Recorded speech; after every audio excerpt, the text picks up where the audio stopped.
အတွေ့အကြုံဆိုတာအချိန်ကာလမဟုတ်ဘူးသင်ယူမှုပဲ။ဘာကြောင့်ကျွန်တော်ဒီလိုပြောရလဲဆိုလို့ရှိရင်တချို့လူတွေကအသက်အရွယ်တစ်ခုရောက်သည့်တိုင်အောင်တည်ငြိမ်ရင်းချက်မှုမရှိဘူး။ပြဿနာတစ်ခုဖြစ်လာလို့ရှိရင်လည်း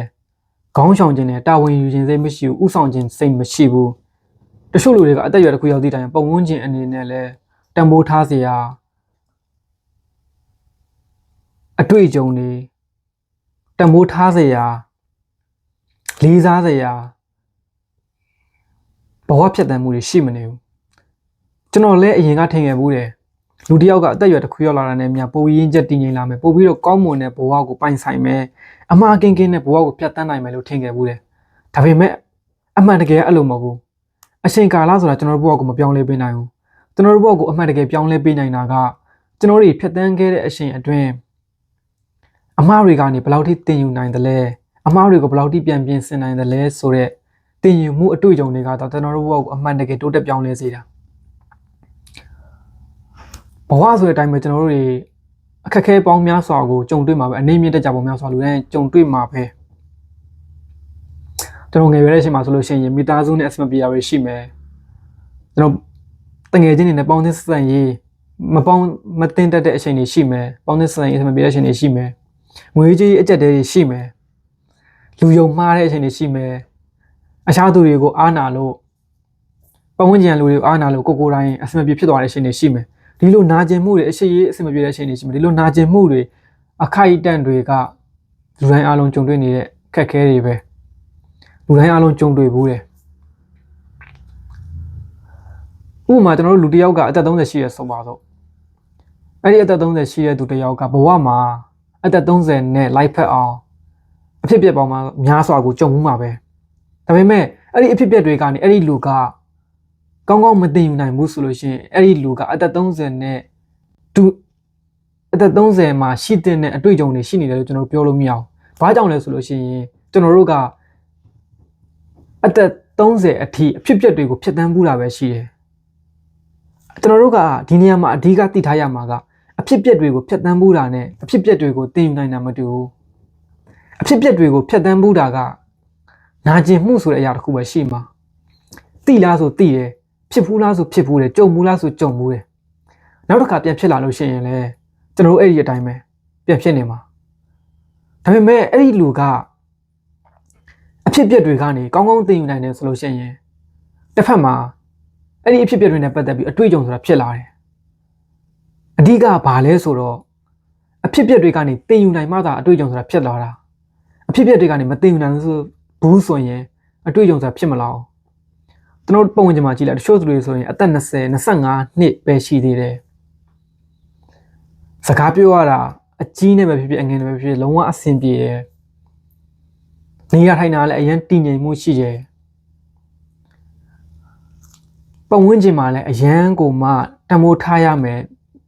အားကိုးရမယ်သူတယောက်ဖြစ်နေတယ်လူတယောက်အနေနဲ့ကြည့်လို့ရှိရင်အသက်အရွယ်ငယ်သည့်အားဖြစ်တောင်မှအရန်ကိုမှမရှာဖြစ်တယ်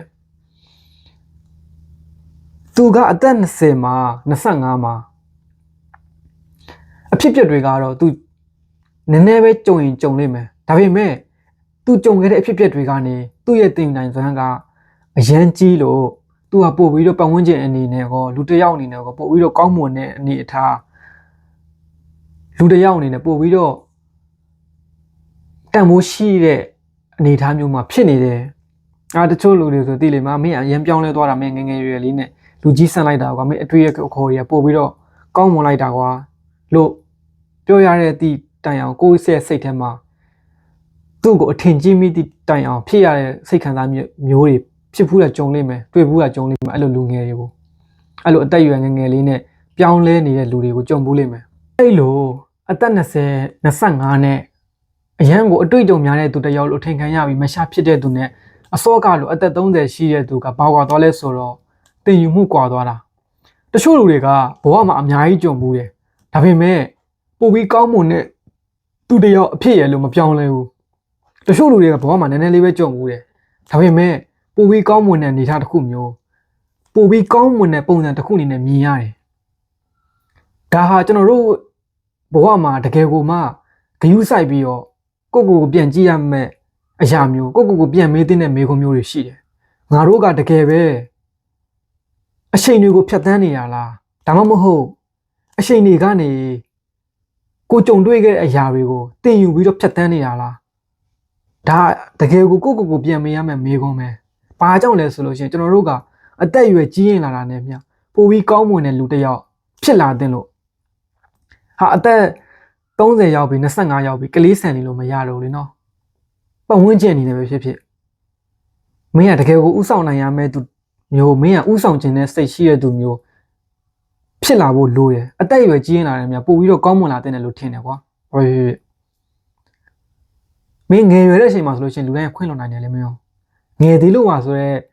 ကိစ္စတစ်ခုနဲ့ခွင့်လွန်နိုင်တယ်ဒါပေမဲ့မင်းကအသက်အရွယ်တစ်ခုရောက်လာတာနဲ့မြမင်းကပို့ပြီးတော့ကောင်းမွန်လာမယ်မင်းရဲ့အတွေးခေါ်တွေမင်းရဲ့အတွေ့အကြုံတွေပို့ပြီးတော့ရှိလာမယ်လေရှိလာဖို့ဆိုတာကလည်းအဓိကမင်းကအရှိန်တွေကိုဖြတ်တန်းသွားနေတဲ့သူတယောက်မဖြစ်ဖို့လိုတယ်အရှိန်တွေကနေကြုံတွေ့ခဲ့တဲ့အရာတွေကိုသင်ယူနိုင်ဖို့လိုတယ်အဲ့ဒီလိုသင်ယူနိုင်မှသာမင်းကပို့ပြီးတော့ကောင်းမွန်တဲ့လူတစ်ယောက်အနေနဲ့ဘေးပတ်ဝန်းကျင်ကလည်းမြင်မယ်မင်းကိုမင်းလည်းမြင်လာမယ်အဲဒါကြောင့်ကျွန်တော်ဒီနေ့ပေးခြင်းတဲ့ message ကကျွန်တော်ဗီဒီယိုကြည့်နေတဲ့သူတွေအားလုံးကိုပေးခြင်းတဲ့ message ကကျွန်တော်တို့ကပြန်စဉ်းစားသင့်တယ်ကိုငါကအရှိန်ကိုဖြတ်တန်းသွားနေတဲ့သူတစ်ယောက်လားဒါမှမဟုတ်အရှိန်ကနေတင်ယူပြီးတော့ကိုပို့ပြီးကောင်းမွန်တဲ့အရှိန်တစ်ခုလူတစ်ယောက်ပို့ပြီးကောင်းမွန်တဲ့လူတစ်ယောက်အဖြစ်ပြောင်းလဲနိုင်အောင်ဖြတ်တန်းနေတဲ့သူတစ်ယောက်လားကိုပြန်ပြီးတော့အမြဲတမ်းကြည့်ရှုပေးတဲ့တောက်ရှင်းတိုင်းကိုကျေးဇူးတင်ပါတယ်ကျွန်တော်ဒီနေ့ပြောပြပေးခဲ့တဲ့သုံးသပ်ပေးခဲ့တဲ့အကြောင်းအရာလေးကကျွန်တော်တို့ဘဝမှာအရှိန်တွေကိုဖြတ်တန်းသွားတာမျိုးမဟုတ်ဘဲနဲ့ကျွန်တော်တို့ကြုံတွေ့ခဲ့တဲ့အဖြစ်အပျက်တွေကနေသင်ယူပြီးတော့အတွေ့အကြုံပေါင်းများစွာနဲ့အသက်အရွယ်တစ်ခုရောက်သွားတာမျိုးမဝန်းကျင်နေနဲ့အားကိုးရတဲ့သူတယောက်အဖြစ်ပြောင်းလဲသွားတာမျိုးဒီရောက်နဲ့ပတ်သက်ပြီးကျွန်တော်အနေနဲ့သုံးသပ်ပြောပြပေးခဲ့တာဖြစ်ပါတယ်အားလုံးအတွက်ဒီဗီဒီယိုလေးက